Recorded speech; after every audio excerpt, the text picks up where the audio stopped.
Pernah nggak sih ngerasain udah kerja keras, tapi kok rasanya uang selalu kurang? Baru gajian, pertengahan bulan dompet udah megap-megap.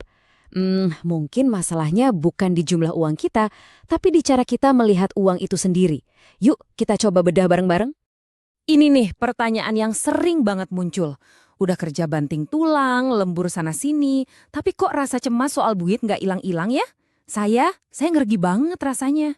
Gelisah, takut gagal, ngerasa kok nggak cukup-cukup. Dan ternyata yang ngerasain ini bukan cuma kita loh. Saya tuh baru ngeh soal ini setelah lama banget kerja di dunia keuangan.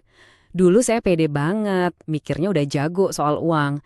Tapi ternyata, beda banget ya antara jago ngitung duit sama jago hidup dengan duit. Dan disitulah kayaknya akar masalah kita semua.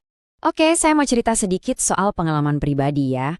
Kalau dilihat dari luar, hidup saya dulu itu kayaknya sempurna banget. Kerja di bank BUMN di Singapura, secara materi, wah lebih dari cukup. Tapi anehnya, di balik itu semua ada rasa gelisah yang nggak pernah bisa hilang. Gaji, oke. Fasilitas, lengkap. Karir, wah prospektif banget. Kelihatannya ideal banget kan? Tapi kenyataannya buat saya, setiap malam minggu itu jadi awal mula kecemasan. Dan hari Senin pagi, rasanya tuh kayak mau dihukum. Di titik itulah saya sadar, ternyata uang itu emang bisa beli kenyamanan, tapi harganya mahal. Saya jadi makin jauh dari diri saya sendiri. Nah, pernah nggak sih ngerasa takut ketinggalan zaman, FOMO gitu? Wah, kalau nggak ikut sekarang nyesel nih. Perasaan kayak gitu tuh ternyata seringkali jadi jebakan finansial yang paling bahaya. Dan ya, saya pernah kejeblos di situ. Sebuah kesalahan yang bayarannya mahal banget. Betul, 150 juta rupiah. Buat apa? 3 lembar daun. Iya, cuma 3 daun. Waktu itu kan lagi gila-gilanya tren tanaman hias ya. Saya kemakan omongan orang, katanya ini investasi yang bisa jadi mesin cetak uang. Kenapa saya percaya? Simple, karena semua orang di sekitar saya ngomong hal yang sama. Sekarang saya sadar betul, itu bukan investasi, itu judi. Saya nggak ngerti ilmunya, nggak paham pasarnya sama sekali, cuma ikut-ikutan, dan berharap ada orang bodoh selanjutnya yang mau beli dengan harga lebih mahal. Ini nih pelajaran seharga 150 juta rupiah buat saya tentang betapa berbahayanya bikin keputusan finansial pakai emosi. Nah, gara-gara kesalahan fatal itu, saya jadi belajar lagi dari nol. Sampai akhirnya saya ketemu buku ini, The Psychology of Money. Dan buku ini benar-benar mengubah segalanya buat saya. Ternyata masalah uang itu bukan soal matematika, tapi soal psikologi. Yuk kita lihat 4 cerita yang mungkin relate banget sama kehidupan kita. Oke, kasus pertama, inflasi gaya hidup. Ini klasik banget. Gaji naik terus, tapi kok tabungan segitu-gitu aja, malah sering nol. Kenapa ya? Jawabannya simpel, karena waktu gaji naik, yang ikut bengkak itu bukan kebutuhan, tapi keinginan. Gaji baru naik dikit, yang kepikiran langsung ganti HP terbaru, langganan ini itu yang premium atau staycation di hotel bagus. Padahal kita lupa, dulu waktu gaji lebih kecil, hidup kita ya baik-baik aja kan? Nah, inilah yang namanya jebakan inflasi gaya hidup. Kita kayak lari di roda hamster, ngeluarin duit terus, nggak ada habisnya. Kasus kedua. Nah, ini mirip banget sama cerita saya tadi. Investasi ikut-ikutan. Banyak orang tiba-tiba terjun ke saham atau kripto. Bukan karena mereka paham, tapi karena lagi rame, lagi tren. Semua orang ngomongin itu. Takut ketinggalan kereta, lah istilahnya. Mereka nggak peduli tuh fundamental perusahaannya gimana. Begitu pasar lagi turun, langsung panik jual rugi. Hasilnya apa? Trauma. Terus nyalahin investasi, katanya investasi itu judi. Padahal yang salah itu bukan investasinya, tapi cara masuknya yang cuma modal FOMO bukan analisis. Lanjut ke kasus ketiga, dan yang ini mungkin lebih nusuk lagi. Hutang demi gengsi. Ini soal gimana tekanan dari lingkungan sosial bisa bikin kita nekat berhutang. Bukan buat kebutuhan primer loh, tapi cuma demi kelihatan wah di mata orang lain. Coba bayangin deh, ada seorang ibu yang sampai pakai pay later, ngutang, cuma biar anaknya bisa pakai barang branded, biar nggak malu. Dia rela nyicil berbulan-bulan, cuma buat dapat rasa percaya diri sesaat.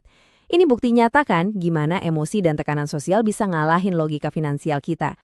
Dan kasus terakhir, ini mungkin yang paling personal dan menyentuh buat banyak orang. Cerita tentang seseorang yang secara finansial itu udah cukup banget, tapi hatinya nggak pernah tenang. Ternyata sumber cemasnya itu bukan saldo di rekening, tapi luka dari masa lalunya. Bayangin ya, orang ini tumbuh besar di keluarga yang susah, sampai pernah makan cuma nasi pakai garam. Sekarang hidupnya udah mapan banget, punya rumah, punya motor, tabungan juga ada. Tapi rasa takut akan kekurangan itu nempel terus, nggak mau pergi. Ini bukti paling kuat kalau cemas soal uang itu seringkali bukan tentang angka, tapi tentang luka batin yang belum sembuh. Nah, dari semua cerita tadi, buku The Psychology of Money ini merangkum semuanya jadi 3 pelajaran besar yang fundamental. Cuma 3 ide simple, tapi benar-benar mengubah total cara saya mandang uang. Ini bukan rumus-rumus ribet, tapi prinsip yang berlaku kapan aja. Jadi 3 pelajaran utamanya adalah: 1. Perilaku itu lebih penting dari kecerdasan. 2. Kita harus sadar ada yang namanya keberuntungan dan resiko. Dan yang ketiga, tujuan uang itu sebenarnya adalah kebebasan. Oke, kita bahas satu-satu ya. Ini pelajaran nomor 1 dan mungkin yang paling penting. Sukses soal duit itu bukan tentang seberapa jenius kita.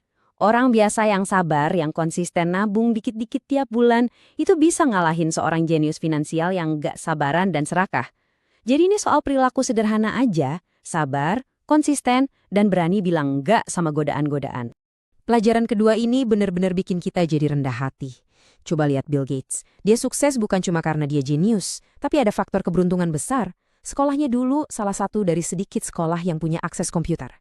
Di sisi lain, temannya yang sama pintarnya, nasibnya kurang beruntung, meninggal muda karena kecelakaan. Ini pengingat yang jelek banget kalau hidup itu nggak bisa ditebak. Sukses itu nggak 100% kerja keras, dan gagal juga bukan berarti 100% karena malas. Dan yang terakhir, ini dia. Coba kita renungkan, buat apa punya banyak uang kalau hidup kita terus-terusan dikejar target, penuh tekanan, dan gak bisa napas? Tujuan utama uang itu ternyata bukan buat beli barang-barang mewah, tapi buat membeli sesuatu yang paling berharga. Kendali atas waktu kita sendiri. Nah, ini ngebawa kita ke inti dari semua pembicaraan ini. Mungkin kita emang perlu mendefinisikan ulang apa itu artinya kaya. Karena ini bukan lagi soal berapa digit angka di rekening kita. Kekayaan yang sejati itu sesuatu yang jauh lebih dalam dan jauh lebih berharga.